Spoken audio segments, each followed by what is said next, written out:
men's heads. Some men without legs. Others had been cut into two. Some without hands.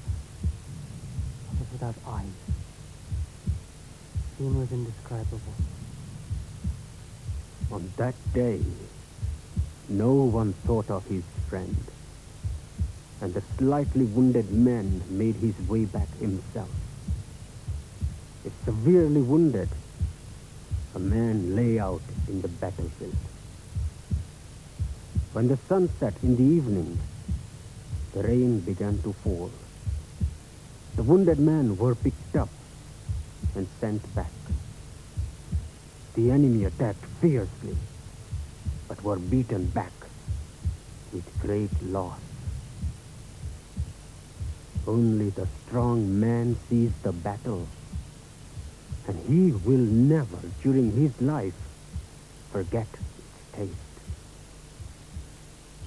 Bullets fly day and night, incessantly, drinking the blood of heroes. The Gurkhas were the first into Neuve Chapelle. The church was shattered. Graves burst open. Still in the ruins, there lurked German snipers.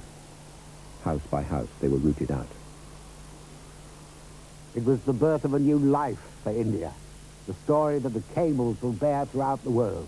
Namely, that the Indians, led by British officers, could drive the Germans from their own entrenchments. But the men who had fought against us at Mudki and Chilianwala, at Delhi and Lucknow, had banded together under the Union Jack, and trusting in the inviolable word of England's king and the proven valor of their white leaders, had inaugurated a new era in the history of Hindustan. The men Wilcox and Peary had deemed unfit for battle had been transformed. But the fighting continued for 3 days, with attack and counterattack. By the evening of the second day, in 1,000 yards of front-line trenches, there crowded the survivors of the 12 battalions who'd gone into battle, all of them exhausted. The Indian Corps had lost 193 officers, 63 of them killed, and 4,030 men, half of those killed, 1/5 of its total strength. The fighting grows fiercer day by day. This is no war, but the destruction of India. The result of the fighting is that corpses grow as thick as straw in watered wheat. In India, one only thinks about promotion. But here, one only thinks about life. Such a scene has been enacted as when the leaves fall off a tree and there is no bare space left on the ground. So here, the ground is covered with dead men, and there is nowhere to put one's foot.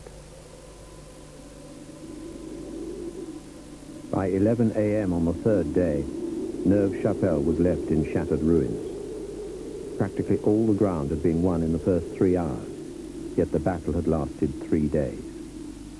The cost was high. The Indian Memorial at Neuve Chapelle commemorates those missing men who lost their lives, here and elsewhere in the war.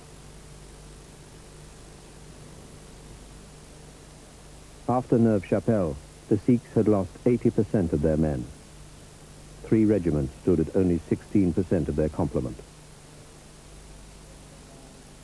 The mood of the letters changed as the men realized the effect of the war on their villages back home.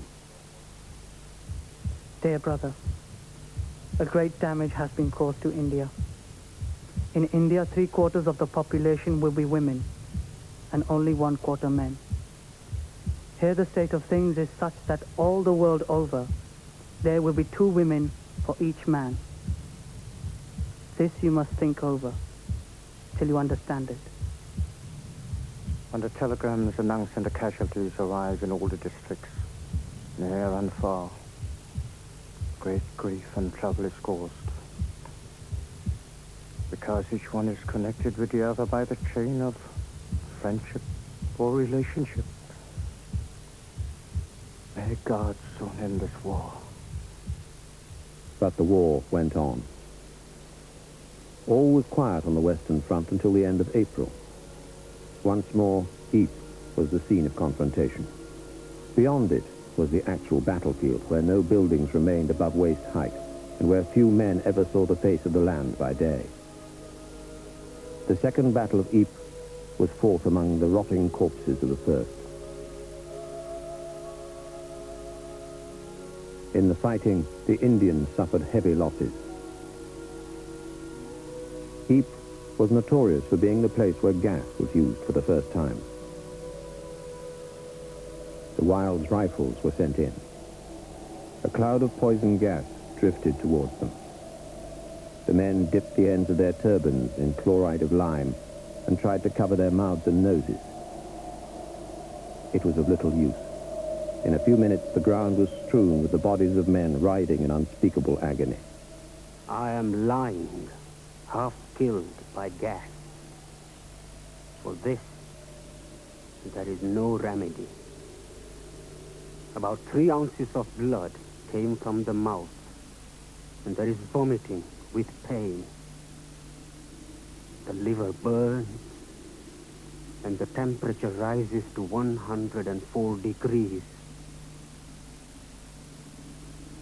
I have escaped with my life, or rather, I have been born again. The fighting went on as more troops were sent in, and more were killed.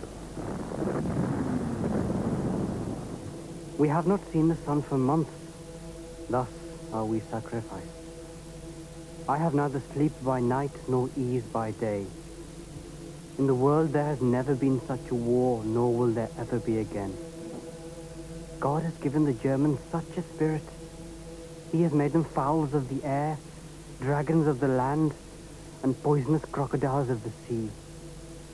Such a war will never happen in the world again.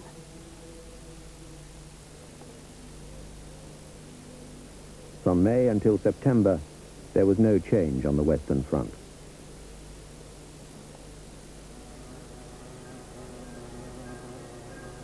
The long days passed slowly. The sodden fields dried out. The flies swarmed above the battlefield. The golden opportunities for the Allies at Neuve Chapelle and for the Germans at Ypres had been lost. As tired bullocks and bull buffaloes lie down in the summer months, so lies the weary world. Our hearts are breaking. For a year has passed while we have stood to arms without a rest. Germany fights the world with ghastly might, harder to crush than well-sowed grain in a mill, for even wetted grain can be ground in time. But we have bound ourselves by oath under the flag, and we must give our bodies.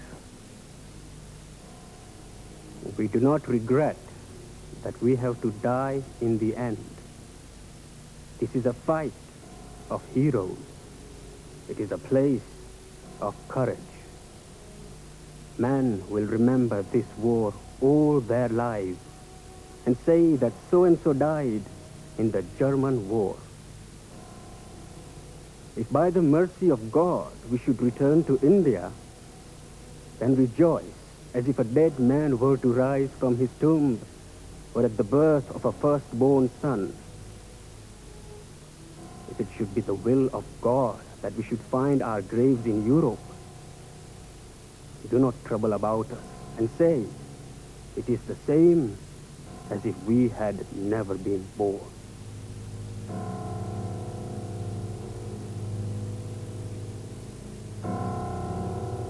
Between October 1914 and May 1915, the Indian Corps had suffered 25,500 casualties.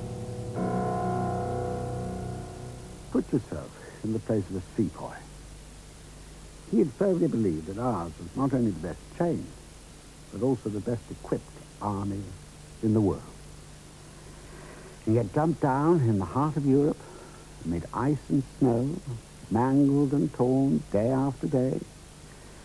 Many of these things of which she was so sanguine